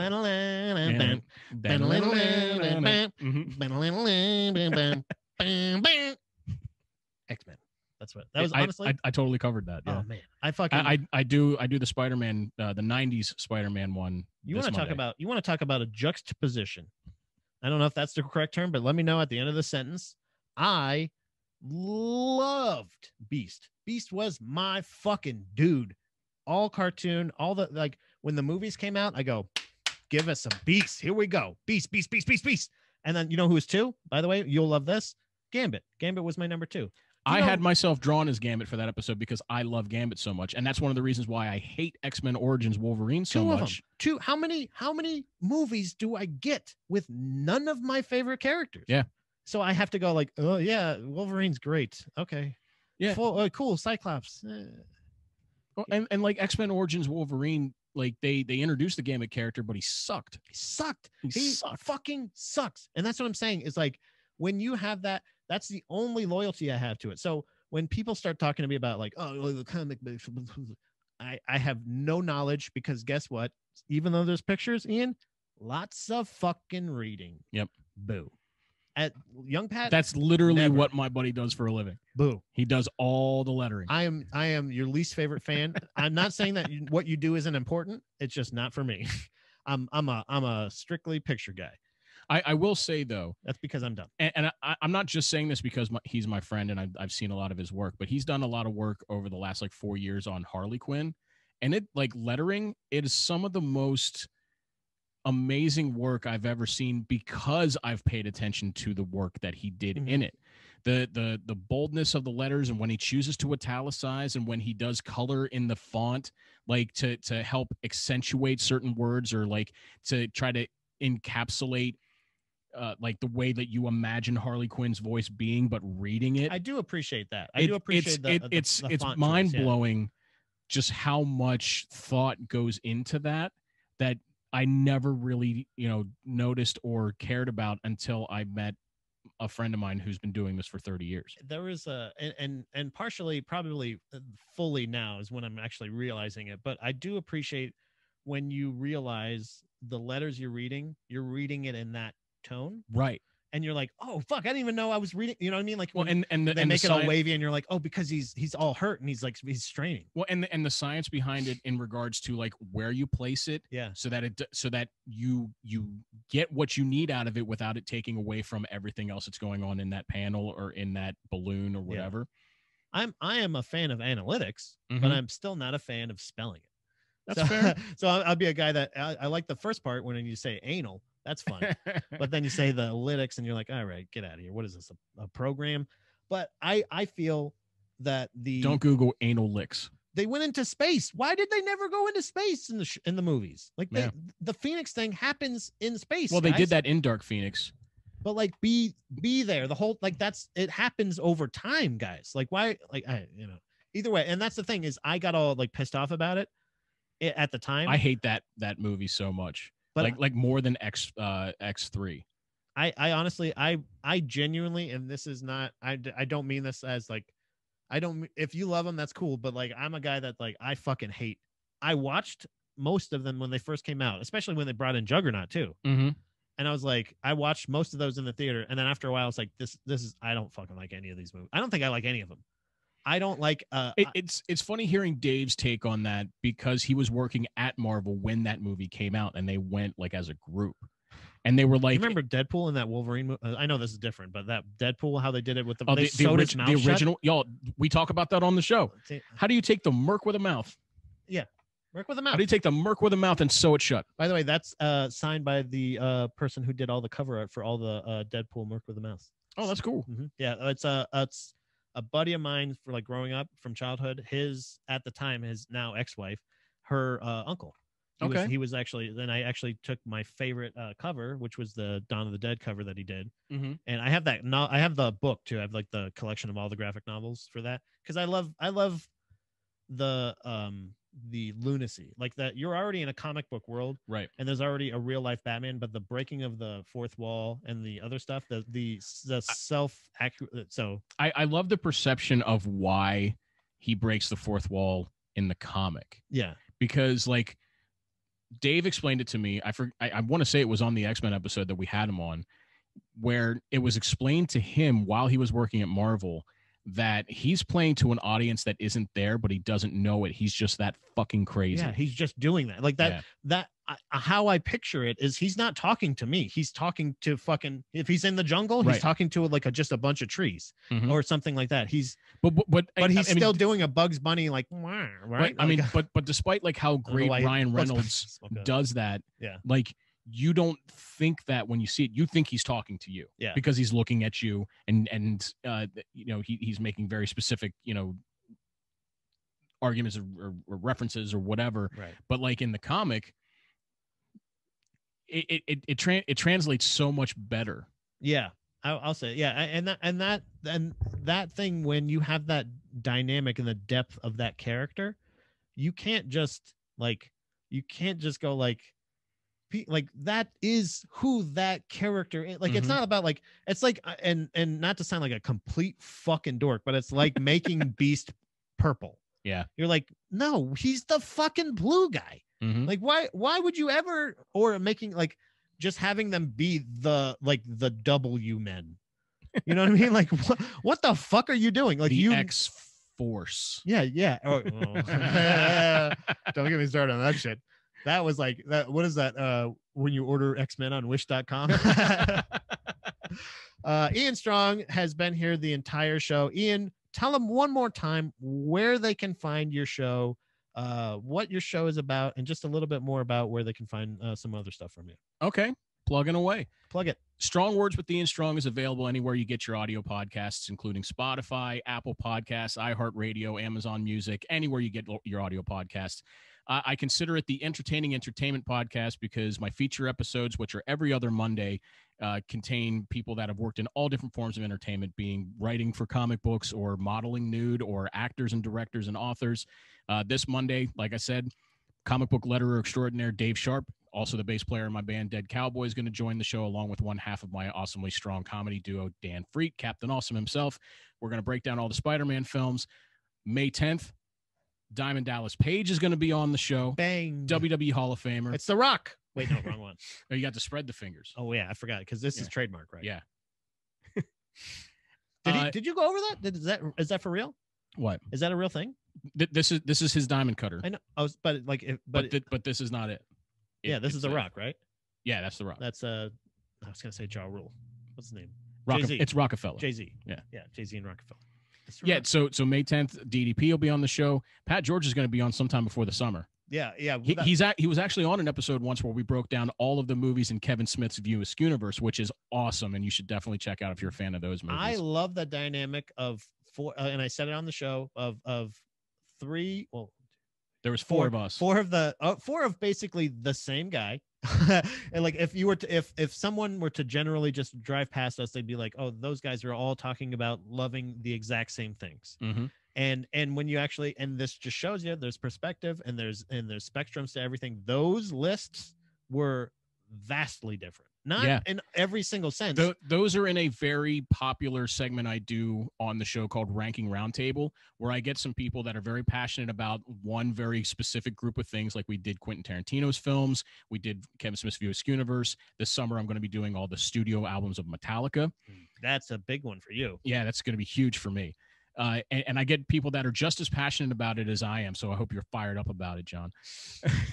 and I have everybody submit to me their own individual rankings, and then I scientifically compile them to make up one final list, which I reveal as we record the episode and discuss discuss as we make our way from bottom to top. I'm somebody like I am like the picture of ADHD kid, because I'm somebody who thrives obviously in structure, but if it's up to me, obviously there's rarely any structure. And despite being the host of the show and the guy that controls like how the list gets compiled, I've been amazed at like some of these, how they've actually ended up versus how I thought they would despite that.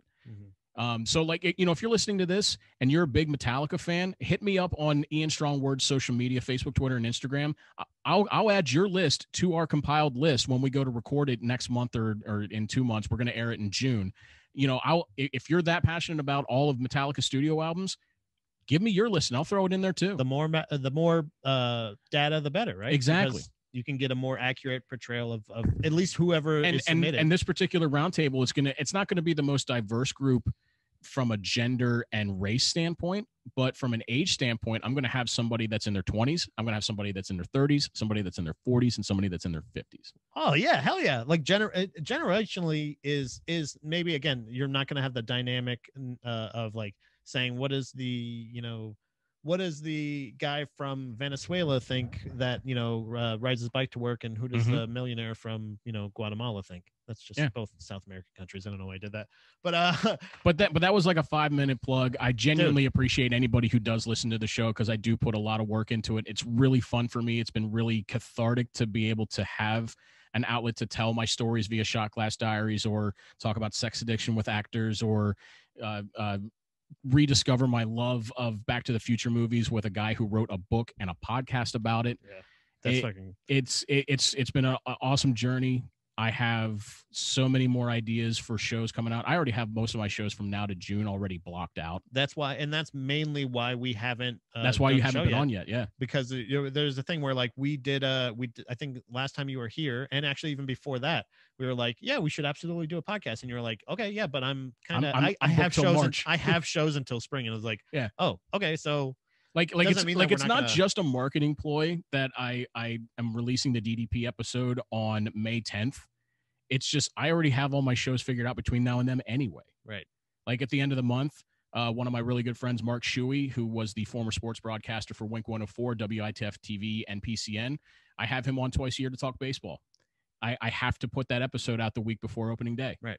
Yeah. There's certain things and that is exactly why it is it's a great show to listen to. And not only that, but you're going to get the same insightful message that you got here, but in a more concise and compact, profound message. I feel like. Yep. And I bring just as much passion to that as I do everything else. Hell yeah, dude. Thanks for being on the show. Thanks for having me. Make sure you check out Ian Strong, and thanks for pounding. We'll see you Monday. Yeah, thanks for pounding and joining in. Casey, I'm glad you're doing well. Yeah, please feel better. Make sure to I'll make sure to reach out to Mike. But give my best to Mike. Yeah, Mike, feel better. Everybody else that may have COVID, feel better, and everybody be safe this weekend. We love you. Gross.